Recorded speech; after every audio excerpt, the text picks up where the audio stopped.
देख रहे हैं विकासनामा न्यूज, आपके साथ मैं हूं राशि। आइए खबरों की शुरुआत करेंगे। ग्वालियर से बड़ी खबर। मुख्यमंत्री जगन्नाथ तीर्थ यात्रा में महाराज बाड़ी पर हुए शामिल। जगन्नाथ भगवान की आरती पूजा अर्चना करने के जय जय भगवान जगन्नाथ के लगाया जयकारे। इसके उपरांत मुख्यमंत्री ने जगन्नाथ यात्रा के रथ की रस्सी भी खींची और भोपाल के लिए हुए रवाना। मुख्यमंत्री के साथ केंद्रीय मंत्री ज्योतिरादित्य सिंधिया, विधानसभा अध्यक्ष नरेंद्र सिंह तोमर, सांसद भारत सिंह कुशवाहा, जिलाध्यक्ष जयप्रकाश राजौरिया रहे मौजूद। परमात्मा का ये कृपा हम सबके बरसता रहे।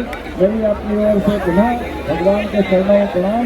सभी हमारे मान्य नेताओं की ओर से भी एक बार फिर आप सब जयकारा लगाए।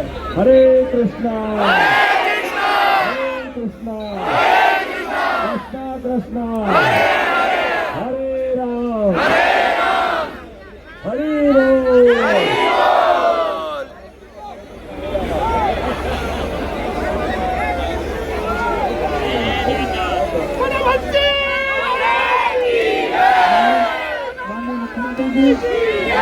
सरकार ने भी अगर है